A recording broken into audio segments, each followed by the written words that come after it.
3 de junio de 2020, 3 días después de que dijeron que la curva iba ya totalmente en descenso. Es puro pico, todo es puro pico, puro choro de estos señores. Vean la gráfica, ya estamos en el mes de junio, está el mes de junio, pandemia.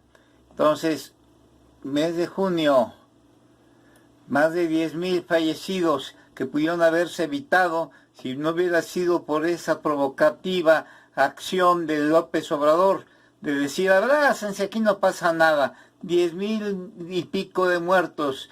Y dice López, lo lamentamos, es lamentable. ¿Qué es un lamento? Vamos a echar un poco de filosofía.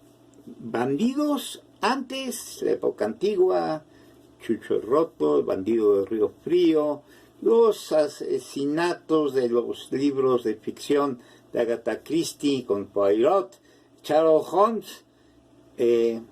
Aquí ha habido cantidad de crímenes en México, como de Goyo Cárdenas, el ingeniero químico, que tenía un patio donde enterraba a las muchachas y después se hizo abogado ya en la cárcel de Lecumberri.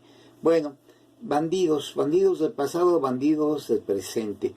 Renuncia, esta es una nota que está saliendo en internet. ¿Será fake news? Bueno, renuncia Ricardo Rodríguez, no aquel piloto que se mató en el autódromo de la Magdalena, aquí allá por la avenida 8, el autódromo de los hermanos Rodríguez. También conocimos a Pedro Rodríguez, aquel piloto que ganó en Mónaco la carrera, pero se mataron. Igual a Moisés Solana también se mató. Y también conocimos al niño José Le Garza, de la familia Garza. ¿Qué se hizo? Sí, él vive. También conocimos a Jim Clark, también se mató en un accidente. Bueno, Ayrton Senna. Entonces, parte de una situación de buscar la muerte. Ahora estamos con el COVID y bueno, pues no queremos la muerte, seguro. Renuncia Ricardo Rodríguez. Otro Ricardo Rodríguez, titular del Instituto para Devolver al Pueblo lo Robado. Tenían unas ganas de encontrar un nombrecito así a nivel institucional para quitarlo formal y hacer algo jocoso. Manuel Andrés anunció a Jaime Cárdenas como nuevo titular. ¿Quién es Jaime Cárdenas? Dice aquí la nota, fíjese cómo es de curioso el destino. Don Jaime es nada menos y nada más que el asesor y abogado de Manuelito Bartlett. Anda, otra vez Bartlett en la escena. Incluso era quien elaboraba las iniciativas que Manuelito Bartlett presentaba en el Senado de la República. Pero eso no es todo. Jaime está casado con María de la Luz Mijangos Borja, de apellido yucateco, la fiscal anticorrupción que se encargó de la investigación del escándalo de las 23 casas y 12 empresas que Bartlett Manuelito no declaró. El final de esa historia lo sabemos. Bartlett fue exonerado de cualquier sospecha de corrupción por Irma Sandoval y por López Obrador, que dice, es un hombre honesto, es un hombre que ha ganado, toda su vida ha tenido grandes ingresos. Irma Sandoval es la secretaria de la Función Pública, Irma Heréndira Sandoval, esposa del agente John Ackerman. Qué chiquito es el mundo de la Cuarta T y qué grandote su cinismo. Esa es la nota que está circulando ayer, día 2 de junio. Bueno, aguas, la barbaridad de esa medalla de Melaza. Medalla de oro, dijo el Manuel Andrés al pueblo, porque se comportó como los grandes pueblos, pero nada más le da la plata a los médicos y de bronce, y entonces esos premios que ya hemos dicho que se reparten en efectivo a la familia de los muertos, a los deudos de los doctores, enfermeras, personal médico en general, asistentes administrativos, nada. Y ni siquiera medalla de bronce. ¡Ah, qué caray! Estas medallas de bronce, esas medallas de platino, de Gillette, ¿verdad? Bueno, es parte de... En cambio, es parte de las tranzas, la filosofía. ¿Qué es ser sinvergüenza? Es cierto, estos muchachos, López Obrador, salvadoreño, pues si no hace lo que hace, jamás hubiera llegado a treparse en una situación de neoliberalismo. Pues él quería ser el presidente del PRI, quería ser candidato presidencial por el PRI. Él hizo el himno del PRI. Bueno, simplemente equipa muy bien a toda su ropa, a todo su ropero, con Alfonso Romo, que lo mete de secretario, un hombre de los más ricos de México. Entonces, Bartlett, pues parece que es muy rico. Y todo esto es parte de una situación que se exhibe. ¿Qué es lo que debemos hacer? Bueno, por lo pronto, la rotación de mando. O sea, si vamos rotando anualmente en todos los cargos del país, de la función pública de gobierno, pues, y nunca haya reelección, pues necesariamente se crea una filosofía distinta, una filosofía organizacional. Esto es lo que queremos que haya un cambio total de situaciones. Meten a uno y otra vez roban, meten a otro líder sindical, como el Bester, que relevó a Carlos Jonquitud Barrios, y se echó también ya 20 años, y otra vez la vuelve a liberar el señor Manuel Andrés. Bueno, esto es filosofía. ¿Qué haces, pues, en filosofía ante un gobierno que miente, que roba, que traiciona? En un día murieron 1092, casi 1100 personas, de ayer a hoy, por COVID. Habitualmente tenemos una tasa de mortandad del 0.6% en condiciones normales. El año pasado, 0.6%. Ahora está muriendo el 0.05%, pero ahorita ya aumentó, porque si mueren 1100 personas de un día a otro, pues eso es alarmante. El pico columbrante, el pico que va ascendente, línea poligonal abierta, porque no es una línea, no es un cuerpo geométrico cerrado. Esto nos preocupa, y entonces, ¿qué hacer con un gobierno como esto? Ya se hizo una marcha, una caravana de autos por parte del equipo de Frena, que son grupos de derecha, ultraderecha, gente muy rica, pero también hay gente plural. O sea, habemos muchos que protestamos, la izquierda marxista protesta, ha denunciado toda la parte del engaño, del embuste, de parte de un sistema que impone esta situación de elecciones manipuladas, elecciones inducidas, con encuestadoras, con medios, hablando todo el tiempo a favor de López, con periodistas muy clavados, que como Carmen Aristegui, que se ha quedado la quemada de su vida con el hijo Emilio, y con un esposo que se llamaba Emilio, pero que dicen que no es el hijo, pero son igualitos, ¿eh? El padre y el hijo tienen bastante cepa de la misma situación, pero puede ser, eso no nos importa, si eso no es hijo de Carmen Aristegui.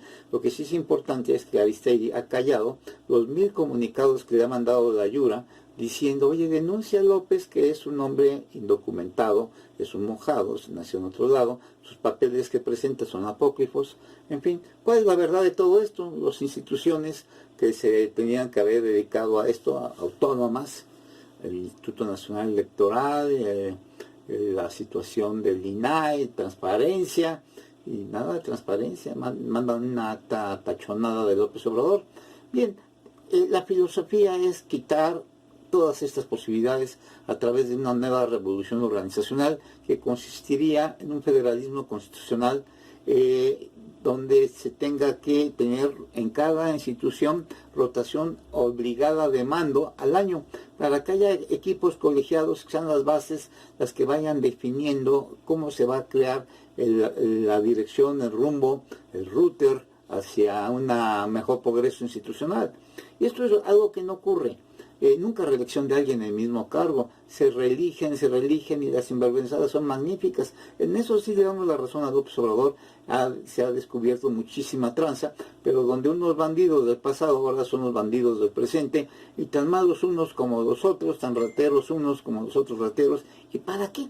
Culturalmente la expresión de estos funcionarios pues es viajar, gastarse la lana en viajes, gastarse la lana en casas, en algunos lugares de veraneo, balnearios privilegiados del mundo, o aquí en Punta Diamante, que mucha gente riquilla está ahí en Punta Diamante, y obviamente un pueblo con 60 millones de pobreza extrema, con cerca de 40 millones de pobres en general, con 3 millones de muy ricos, y con fortunas que se van, al morir los poseedores de estas, van creando situaciones en herencias que se desgastan, Y ya no es lo mismo, no es el México de los años 60, ahora estamos en el México de los años 2020, donde sigue habiendo una gran abundancia de riquezas en el país, mal aprovechadas, como estos litorales, todas las costas. No tenemos una riqueza marítima para poder explotar el pescado, la fauna marítima, fauna marina.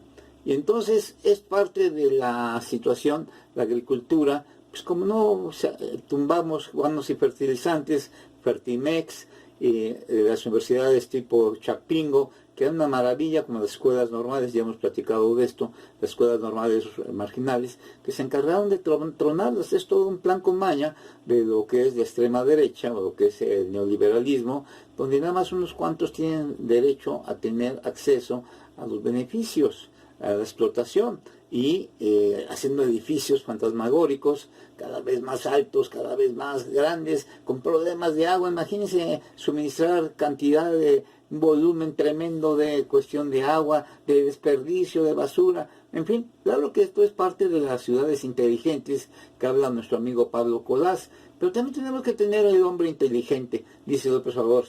No sé, tú hablas aquí con inteligencia, pero lo que más destila es estupidez. Exhibe todo el tiempo una situación de gran tontería, de estulticia. Y bueno, ¿qué es lo que debemos hacer? Habíamos dicho que estábamos en el 0.05%. Si hoy aumentaron 1,000 muertos, entonces quiere decir que si teníamos una tasa de promedio diario de la normalidad de 0.6, ya estamos en el 1%, 0.1%. Entonces, ¿qué debemos hacer en esta situación? Bueno, un gobierno que miente, un gobierno que roba, un gobierno que traiciona, donde los pillos del pasado son los que están ahora incrustados, donde la gente poderosa económicamente sigue recibiendo canonjías, sigue recibiendo sin licitación contratos, y bueno, es parte de una situación de tristeza ante la estupidez de los gobernantes. No todos, pero evidentemente el principal, López Obrador, es un hombre ilegal, un hombre espurio, un usurpador del poder, porque esto es obviamente situación de masonería. Hacemos un llamado otra vez a la masonería, diariamente haremos un llamado a la masonería, que son los que decidieron quién iba a ser el hombre que iba a dirigir los destinos de este país. Se metieron con un porro, una persona con poca preparación, con un discurso muy agotado, siempre dice lo mismo que el pasado. O sea, no tiene innovación. ¿Por qué? Porque no tiene cultura. No fue a la escuela, se la pasaba en los paseos universitarios. 14 años, imagínense cómo estuvo. ¿De qué vivió 14 años? No hay declaración de nada. Pues evidentemente era un agente encubierto de gobernación. Y por eso Bartlett, bueno, le debe muchos favores a Bartlett, además de que se dice que Bartlett tabasqueño conoció a la madre de López Obrador. Esas historias de amores o de esas historias locales, pues son parte de la naturaleza, y hay favores. Bueno, sí, pero si tuviéramos reglas de organización, no habríamos llegado a estos saqueos tan tremendos. Rotación anual de mando, nunca reelección en todas las instituciones, rectoría firme del Estado, y sobre todo en las grandes necesidades del pueblo. Hay que tener esa fortaleza moral de todo el mundo, porque el que ve para sí nada más, pues no está entendiendo. Y culturalmente, pues somos un pueblo pues no muy bien preparado, un pueblo que es saqueado, un pueblo explotado por los gringos, por los canadienses, por los holandeses, por los alemanes, por medio mundo. Saca raja en las inversiones que hacen estos pueblos, estas naciones, escondidos ellos o disfrazados del Fondo Monetario Internacional, las grandes deudas. Dice López Obrador que no hay que endeudarnos más. ¿Cómo no? Si el crédito sirve para tener desarrollo, hay que utilizarlo, si no, ¿de dónde lo sacas? Entonces, pero el crédito debe ser para la obra, para el destino, para el objetivo, y alcanzar metas. Pero ¿qué ocurre? Se quedan a mitad de los presupuestos con maquillaje de cuentas en facturación, como lo estamos viendo ahora. El hijo de Bartlett triplicó no sé cuántos los ventiladores, y si hay 1,100 muertos nada más de ayer a hoy, 1,100, entonces se necesitan ¿cuántos ventiladores? Creo que compraron 1,000. Entonces, y no repartidos. Ahí está la protesta de los médicos, del personal de los hospitales. Los están mandando al matadero y les dan medalla de plata, no ni siquiera de oro, ¿verdad? Y ni siquiera hay realmente ese tipo de beneficios económicos. Entonces, tenemos que hacer algo. Por lo pronto, dimitir López Obrador. No debe ser la ultraderecha la que gobierne este país, debe ser un gobierno colegiado. Los premios nacionales, la gente más encumbrada en dotes de conocimiento, son los que tienen que llegar, los más ecuánimes. Tenemos que tener una planeación, una imaginación de cómo resolver esto. Una sociedad inteligente tendrá, obviamente, un país inteligente. Tenemos que hacer producir el campo, producir los litorales. ¿Y cómo? Únicamente con crédito. Han estado las arcas vacías. La deuda externa desde la época de Fobaproa se incrementó muchísimo, y entonces de deber 170 millones de dólares con Zedillo, antes de Zedillo, saliendo Salinas, pasamos a 450 millones de dólares, y si pagábamos el 10% del servicio de la deuda, de estar pagando 17 millones de dólares, y teníamos unos ingresos de 25 millones de dólares, había un superávit de 8 millones de dólares, pero cuando se trepa de 170 a 450 con la Fobaproa de Zedillo, teníamos que haber pagado 45 millones de dólares mensuales, nunca más volvimos a pagar deuda. Entonces todo es una maquinación, todo está maquillado, todo enmascarado, en fin, son las situaciones del llanero solitario con su antifaz de plata, con gente que no vale la pena para nada. Entonces la única manera de tener esto es rotar mandos en una revolución organizacional en toda la función pública, nunca reelección, rectoría del Estado, ninguna institución autónoma, y a impulsar obviamente la economía de este país, que es básico. Y en cuestión de pandemia, repartir té a todos lados, a tener al ejército que vaya saliendo a las calles de una manera activa, que haga interferón alfa beta 2 y con también jarabes de bebidas para hacer gárgaras a la gente que tenga irritación de garganta, y hacer con bicarbonato, con vinagre de manzana, pero sobre todo con té de manzanilla, té verde, té de dientes de león, pero cantidades que será mucho más barato eso que todas las tonterías que hemos estado viendo, y sobre todo el pánico. Hay mucho pánico en la población.